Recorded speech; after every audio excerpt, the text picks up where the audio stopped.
Halo anak-anak, salam jumpa lagi dengan Ibu Regina Palo. Bagaimana kabar kalian? Semoga dalam keadaan sehat ya, dan tetap semangat untuk belajar sosiologi. Pada pertemuan kali ini, kita akan belajar tentang hubungan sosial atau interaksi sosial. Sebelumnya, kita lihat dulu kompetensi dasar dan indikator pencapaian kompetensi. Kompetensi dasar 3.2 dan indikator pencapaian kompetensi. Ada beberapa indikator yang akan kita pelajari pada pertemuan kali ini, yaitu yang pertama, menjelaskan pengertian interaksi sosial. Dan yang kedua, mendeskripsikan pola hubungan interaksi sosial.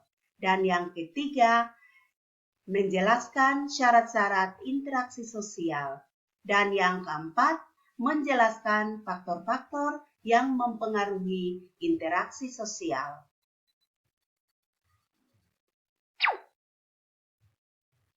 Adapun tujuan pembelajaran yang ingin kita capai pada pertemuan pembelajaran kita, yang pertama adalah peserta didik dapat menjelaskan pengertian dari interaksi sosial. Tujuan yang kedua, peserta didik dapat menjelaskan pola hubungan interaksi sosial. Dan yang ketiga adalah peserta didik dapat menjelaskan syarat-syarat terjadinya interaksi sosial. Dan yang keempat adalah peserta didik dapat menjelaskan faktor-faktor pendorong interaksi sosial. Baik, indikator yang pertama tadi tentang interaksi sosial. Sebelum kita membahas materi tentang interaksi sosial, peserta didik ada yang sudah punya pemahaman atau sudah mengetahui tentang apa itu interaksi sosial.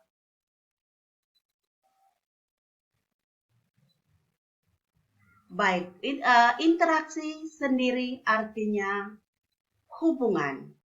Sedangkan sosial berarti berkenaan dengan masyarakat.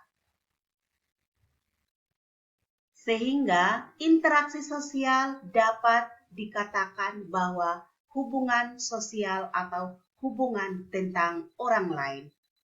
Nah, di sini kita dapat melihat bahwa pengertian dari interaksi sosial adalah hubungan timbal balik antara individu dengan individu, individu dengan kelompok, kelompok dengan kelompok, maupun hubungan antara kelompok dengan masyarakat.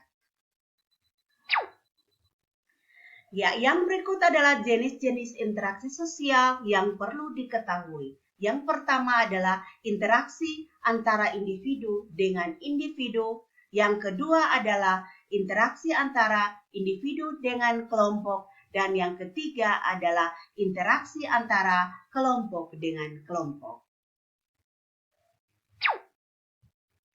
Adapun beberapa contoh yang perlu kita perhatikan dalam kita mempelajari interaksi sosial. Yang pertama adalah interaksi antara individu dengan individu yang ada di bagian gambar, ada pada gambar bagian kanan saya, bagian kiri saya. Itu yang disebut dengan interaksi antara individu dengan individu.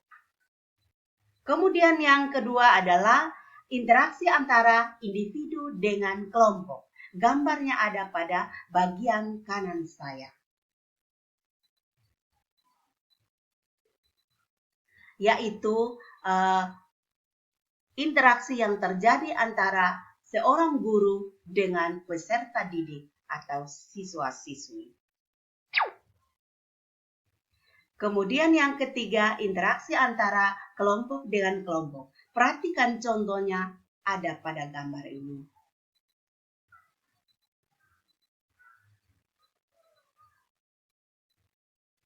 kelompok yang satu dan kelompok yang lain sedang melakukan interaksi ataupun aktivitas-aktivitas lain yang berhubungan dengan kelompok yang bersangkutan.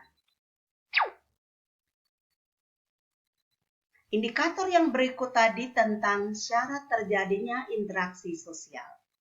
Ya, yang menjadi syarat terjadinya interaksi sosial ada dua.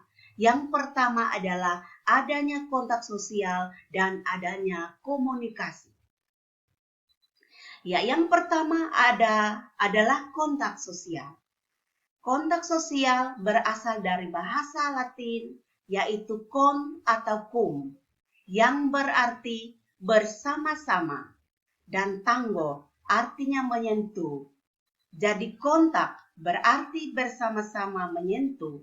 Dalam kehidupan sehari-hari, manusia senantiasa melakukan kontak dengan orang lain atau dengan manusia lain.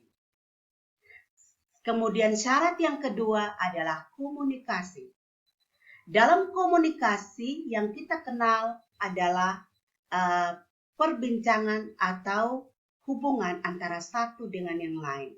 Dan kita melihat bahwa komunikasi berasal dari bahasa Latin, yaitu communicare, yang artinya berhubungan.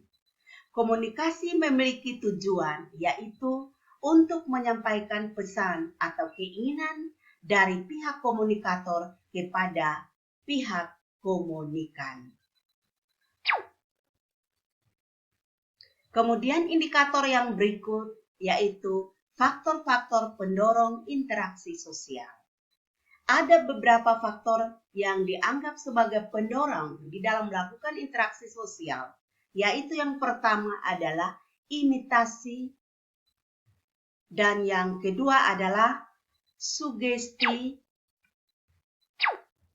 dan yang ketiga adalah identifikasi, keempat adalah simpati, kelima adalah motivasi, keenam adalah empati.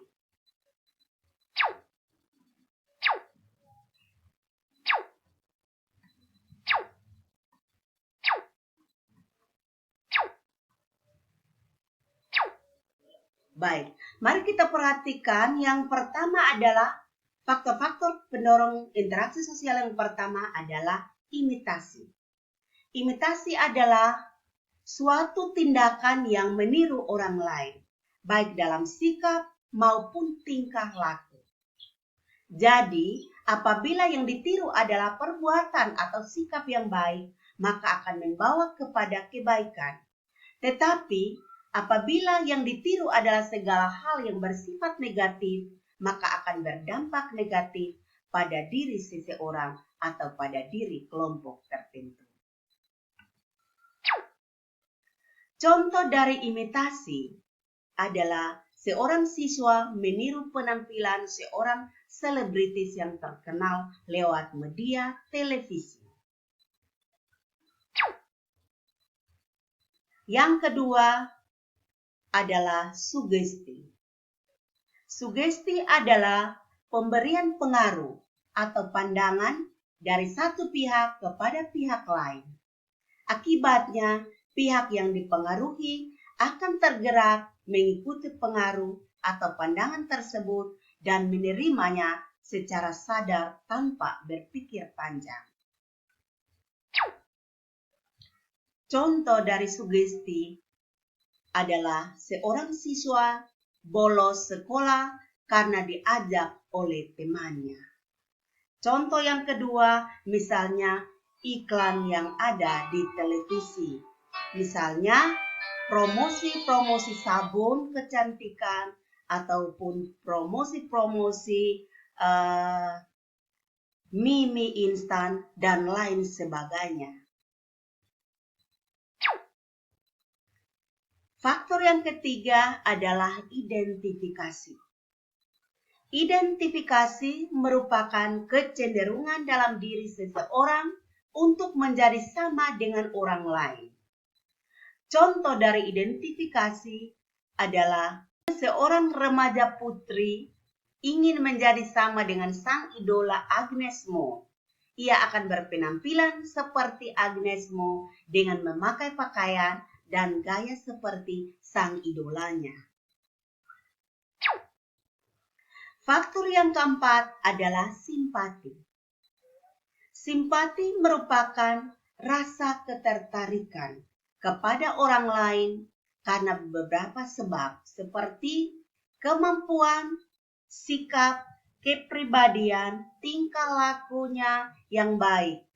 Contohnya, memberikan ucapan kegembiraan kepada orang yang sedang berbahagia.